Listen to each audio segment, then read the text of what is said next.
Olá, está no ar o programa Espaço Rural. Hoje eu converso sobre a dinâmica e as características do agronegócio no Espírito Santo com o engenheiro agrônomo Volmar Lossi. Bem-vindo, Volmar. Muito obrigada pela presença no programa. Eu que agradeço a oportunidade. E antes da gente começar nosso bate-papo, vamos conferir uma matéria que traça um panorama sobre o agronegócio aqui no estado. O agronegócio é um dos setores que mais se destacam na economia capixaba. Para se ter uma ideia, 3,5 bilhões de reais foi a receita obtida com a exportação de quase 2 milhões de toneladas em 2014. Esse valor é 5,8% a mais se comparado com o ano anterior. São muitos os produtos que movimentam o agronegócio capixaba, mas nesta edição vamos dar um destaque especial para a produção do café Conilon. O Espírito Santo se sobressai quando o assunto é café, bebida que conquistou o mercado mundial e desde o Império está na pauta de exportação brasileira.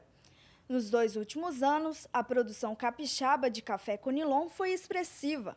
Em 2014, a safra recorde de cerca de 10 milhões de sacas, aproximadamente 18% maior que a registrada no ano anterior, conferiu ao estado, mais uma vez, a posição de maior produtor brasileiro de café Conilon. Essa conquista deve-se à introdução de técnicas de manejo adotadas pelos cafeicultores e desenvolvidas pelo INCAPER, Instituto Capixaba de Pesquisa, Assistência Técnica e Extensão Rural. O pesquisador do Instituto, Abraão Carlos Verdim, fala sobre essas técnicas. Produtores, a partir desse momento, puderam então usar não só a tecnologia das variedades clonais, mas também o produtor agora começou a fazer os tratos culturais, como irrigação, como a poda, né, os manejos em si. O produtor cuidou muito bem então dessa lavoura. A ponto que hoje o produtor tem a disponibilidade de muitos materiais clonais para que ele possa trabalhar dentro dessas tecnologias. Para quem não é especialista, os cafés Conilon e Arábica são bastante parecidos. O técnico em desenvolvimento rural do INCAPER, em Marilândia, aponta as diferenças entre as espécies. O café Conilon são plantas mais robustas, são plantas multicaule, diferente do nosso café Arábica, que hoje nós temos a planta unicaule. O período de maturação, a coloração dos frutos, tamanho dos frutos e principalmente a questão que se refere à bebida. Buscar a melhoria da qualidade e aumentar a produtividade do café Conilon fazem parte da rotina do Programa de Cafeicultura do Espírito Santo. O coordenador e pesquisador do órgão fala sobre o que vem por aí em termos de avanços tecnológicos. O Espírito Santo é o único estado brasileiro que tem expressiva produção de café arábica e café Conilon. E o INCAPER, juntamente com instituições parceiras, vem desenvolvendo um programa de pesquisa já há quase 30 anos, tanto para o café arábica como para o café Conilon. Então foram inúmeras tecnologias que elas vão ao encontro das demandas dos produtores, das indústrias e dos consumidores. São tecnologias aplicadas. Então, são tecnologias que chegam ao produtor e têm promovido mudança nesses produtores. Mudança no aspecto de melhorar a produtividade, melhorar a qualidade do café e sempre dentro de um viés de sustentabilidade. Seu Maximiliano é produtor e se beneficiou com a introdução das tecnologias desenvolvidas pelo INCAPER. Ele destaca os benefícios das técnicas na produtividade da lavoura cafeeira. Já há anos atrás a gente trabalhava na maneira rústica que se existia de trabalhar com café. A gente trabalhava aí na faixa de 20 a 30 sacas por hectare. Aí, com o passar do tempo, foi aperfeiçoando, com a entrada dos pesquisadores de pesquisa. Aqui na região a gente tem que falar do INCAPER, com a seleção de clones, com um melhoramento genético que teve. Então a gente foi aumentando a produção. Aí você parte para 60, 70, 80. Hoje a gente já ultrapassa 100 sacas por hectare. Ô Mário, o senhor é autor do livro O Agronegócio e o Desenvolvimento Capixaba. Como surgiu a ideia de escrever o livro? A ideia foi basicamente a seguinte. Eu venho escrevendo artigos, nos últimos 15 anos para cá, sempre escrevo artigos. E vários desses artigos, alguns são publicados, outros não. Outros são inseridos no jornal Gazeta, Tribuna, em alguns sites, típicos do agronegócio, como Campo Vivo, né? Transparência Capixaba também, sites da Sociedade dos Engenheiros Agrônomos, né? Da Sociedade Cooperativa do Espírito Santo, da Organização das Cooperativas, e, enfim. E aí eu procurei juntar, naturalmente, através do suporte do jornalista, juntar numa coletânea os artigos dos últimos 7, 8 anos que foram preparados. Então, é uma coletânea de vários assuntos diferentes. Vários assuntos diferentes, numa estrutura que aborda 11 eixos de temáticos para a composição do livro, separados dessa forma, e tratando tanto de problemas conjunturais da agricultura, como de problemas estruturais que a agricultura capixaba enfrenta. Vomar, o agronegócio aqui no Espírito Santo, ele representa cerca de 25%, né, do PIB do estado. Uhum. Quais são os principais produtos desse setor? O café é o carro-chefe, né? Puxa isso aí. A pecuária de leite, de corte, a silvicultura, especialmente eucalipto e produção de celulose, né? O agronegócio envolve o processo industrial também. No caso do leite, por exemplo, a transformação do leite está inserido aí, né? E a fruticultura. Esses são basicamente os produtos de peso, além da importância da agricultura familiar, os produtos da olericultura, da produção de grãos voltados à alimentação. Então o agronegócio ele não é só em grande escala, ele também engloba Sim, a agricultura pequena familiar. escala, o agroturismo é uma componente importante do agronegócio, que o agroturismo visa adensar a cadeia toda, ou seja, do produtor ao consumidor final, passando das diferentes fases. A agroindústria, por exemplo, rural, a pequena agroindústria artesanal, onde a pessoa vai, visita e consome na própria propriedade, então leva o socol, leva o queijo, etc. E tal. Isso é um processo do agronegócio condensado no agroturismo. Ok. Né?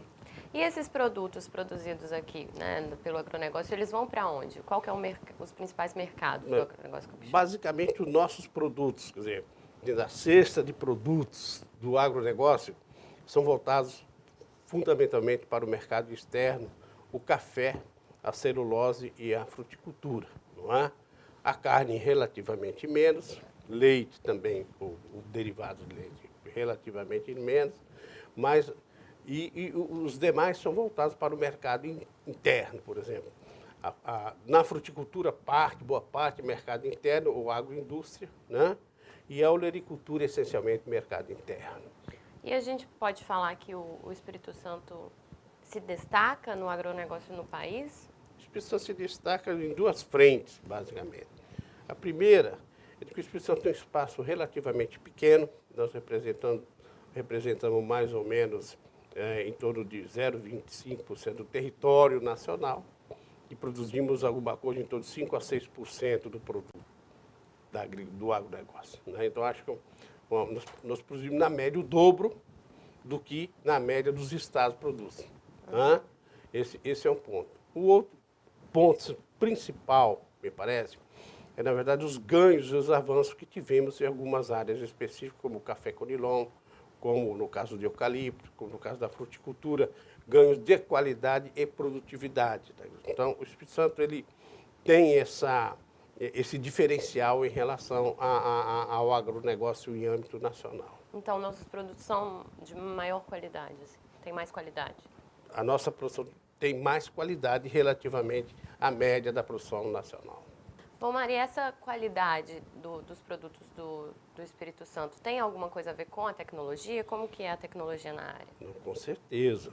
Fundamentalmente, a qualidade decorre de dois componentes fundamentais: das variedades que são produzidas e do manejo do processo, desde do plantio, da colheita, da pós-colheita e do processamento.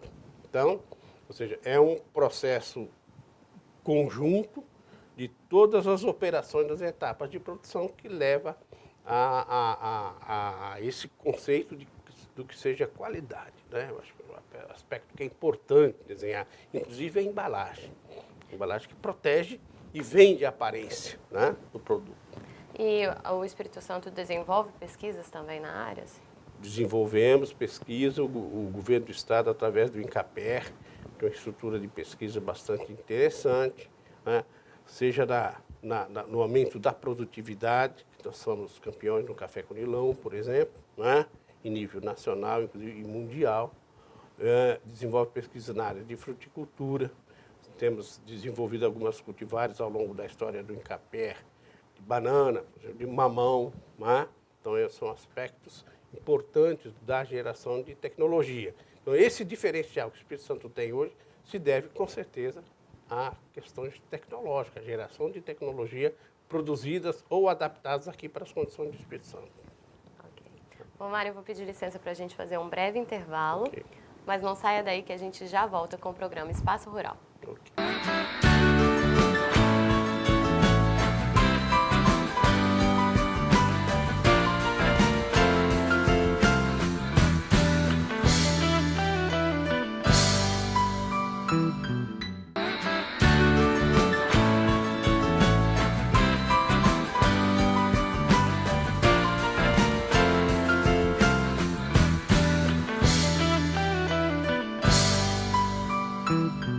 De volta com o programa Espaço Rural, eu converso com o engenheiro agrônomo Vomar Loss sobre o agronegócio aqui no Espírito Santo. Vomar, no primeiro bloco, você comentou que os produtos, né, do agronegócio vão principalmente para o exterior. E as exportações do agronegócio capixaba teve um aumento esse ano em quase 6% em relação a 2013. A gente poderia falar que a crise econômica mundial ela não sofreu, assim, não impactou o agronegócio capixaba? Acho que impactou menos, né? Nós poderíamos estar exportando, por exemplo, 7%, 8%, nem vez dos 6%, né? Então, esse é um aspecto que é importante reter. O perfil do produto do agronegócio capixaba, né? Ele é tipicamente um produto voltado como commodity para o mercado exterior, né? A essência da coisa, o peso do agronegócio capixaba, né?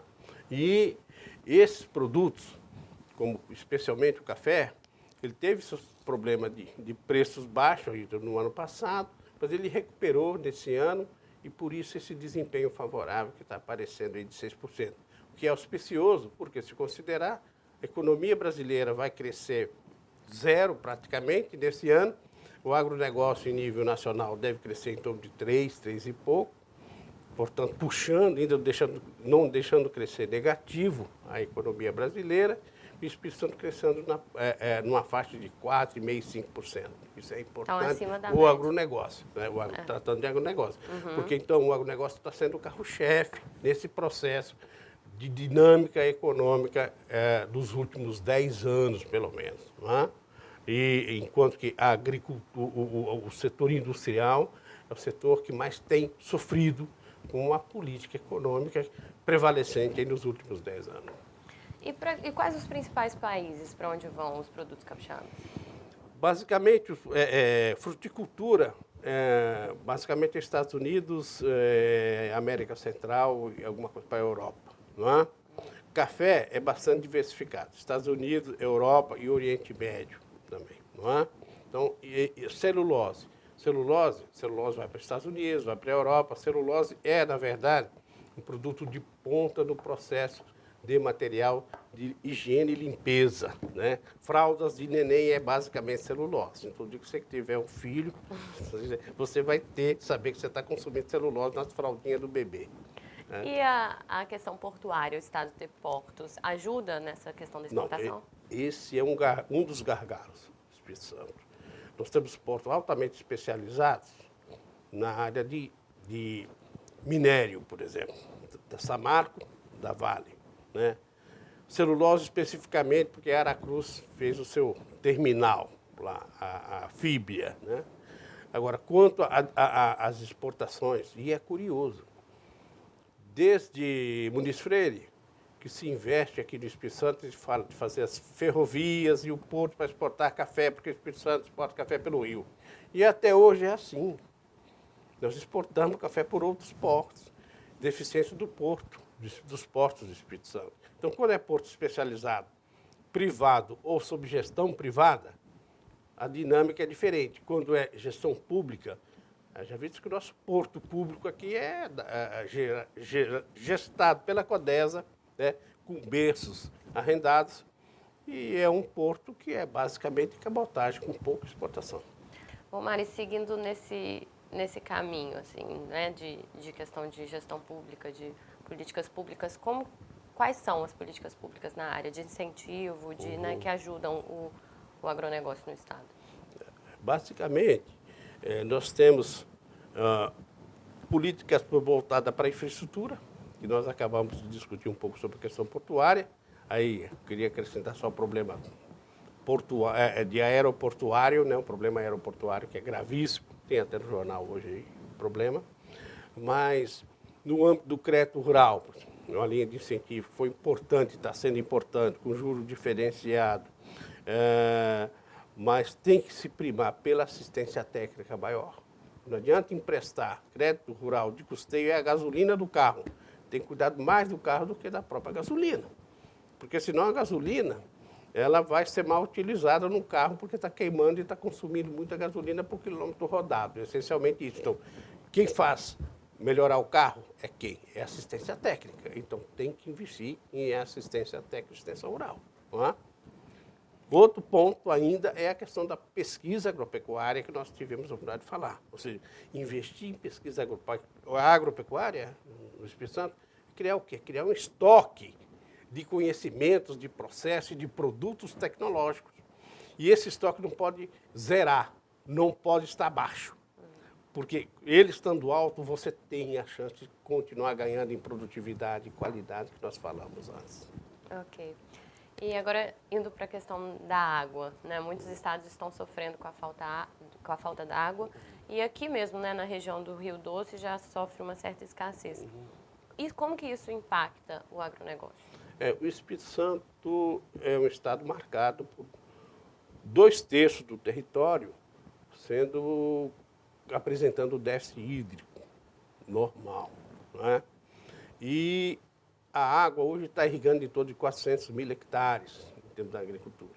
E nós estamos chegando ao limite do uso da água. Então, nós precisamos fazer reservação de água. O que é isso? Barragens. Barragens de reservas de água para poder usar tanto para a irrigação quanto para consumo de animais e para o consumo humano e industrial. Né? Esse é um ponto. O outro ponto, que é fundamental. Nós temos que gerar uma tecnologia que seja cada vez mais adaptada à produção sem necessidade de água. Então, esse é um processo de desafio enorme que tem pela frente. Né? Ou seja, o que fazer se nós alcançarmos 600 mil hectares, 700 mil hectares irrigados, que é o limite na minha percepção, né? Mesmo com reservação de água, o que fazer com os outros 2 milhões de hectares? Vai virar capoeira? Não. Acho que tem processos tecnológicos, com pequenas barragens, com cuidado com a nascente, proteção de nascente, melhorar a base de infiltração de água no solo, melhorar a proteção do solo a partir de reservas, seja ela de APP ou reserva natural, e cumprimento das obrigações de recuperação. Mas isso não é uma obrigação exclusiva do produtor. Isso é uma obrigação da sociedade como um todo, do poder público, da sociedade. E se o produtor for na beira do rio, porque na época não tinha água encanada. Ele foi beber água na beira do rio. Ele foi no lugar onde a enchente não pegava, mas ele teria o acesso à água carregando em baldes. Vamos lá. E os produtores, né? O senhor falou essa questão. Já existem medidas que estão sendo adotadas para o uso racional da água, né? Existem várias medidas que estão sendo adotadas. De reservação, né? De fazer barragem. Tem que fazer com técnica para não ter rompimento no período de chuvas fortes. Reflorestamento conservacionista, né? Uso eficiente de água. nós temos pelo menos 30%, 35% da água que tem desperdício no uso dela. Então, muita coisa para fazer, né? Eu acho que é um aspecto importante. E para mim, eu insisto, não adianta querer resolver o problema da produção de ganho de produtividade exclusivamente com água. Não é uma via de mão única. Tem que buscar tecnologias de adaptação, de adaptabilidade às condições adversas de clima e solo. Isso que é importante. E seguindo nessa área da sustentabilidade, como que o agronegócio pode conciliar com o uso adequado, né, dos recursos naturais? É feito essa... Essa é a busca permanente. A sustentabilidade não se alcança e chegou e acabou. Chegamos à sustentabilidade. Não, é um processo de ganhos, porque sempre há perdas e ganhos no processo do uso dos recursos naturais. O fato é que o equilíbrio da conta tem que fechar. Chegar num ponto em que o que a gente gera de energias positivas nos dê crédito para usar as energias negativas do processo de sustentabilidade. Tá certo? Então esse que é o ponto. O produtor sempre tem que estar avançando em melhorar os processos de proteção e de uso do recurso natural. Né? De outro lado, nós temos que perceber também que não adianta querer simplesmente proibir o uso pleno, porque senão a produção vai cair ou vai se estabilizar. Esse que é o processo que tem que estar preocupado. E também pesquisas na área para desenvolver, pesquisa, né? é o eixo central de todo esse debate da sustentabilidade, né? Nós vamos alcançar momentos em que a produtividade, hoje mesmo, nós já temos exemplos disso, de produtividade 8 a 10 vezes maior do que há 5, 6 anos atrás. Então, esse ganho libera áreas que deverá ser cuidado e muito bem cuidado para a reservação de água, para a proteção do solo, para a proteção de recurso natural, para a diversificação, ampliar a biodiversidade nessas áreas, né? E eu acredito que o Brasil tem um caminho enorme a avançar no processo de melhorar a produtividade e liberar áreas para a proteção natural. E o senhor falou sobre, voltando na questão dos gargalos, né, do agronegócio capixaba, o senhor comentou a questão da infraestrutura.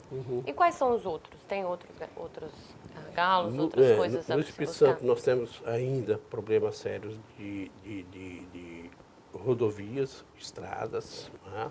Tem perdido muita estrada ainda a fazer. O governo tem esse programa Caminhos do Campo, mas é relativamente pouco expressivo no conjunto de uma malha rodoviária de estrada vicinal, etc. Né? Nós temos que melhorar muito, garantir pelo menos a trafegabilidade nas estradas de chão o ano todo. Isso é fundamental. Não é uma chuva um pouquinho acima da média que vai romper uma ponte, vai romper uma estrada, etc. E tal. Isso está acontecendo. Né? Esse é um outro ponto que ainda se ressente o meio rural. É o fortalecimento da rede de energia elétrica é capaz de ampliar a capacidade de carga de energia, porque está usando irrigação, está usando máquina no interior. Se não tiver energia, não tem desenvolvimento no interior também. Então, esses 2 pontos. E um terceiro que eu acrescentaria aí, que também é importante, mas vai num processo de mais lentidão, é melhorar o sistema de comunicação no interior. Não é? O governo ainda está com um programa de tecnologia 3D no celular para o interior, mas ainda afetando comunidades. Nós queremos que toda a tecnologia 3D esteja no estado todo.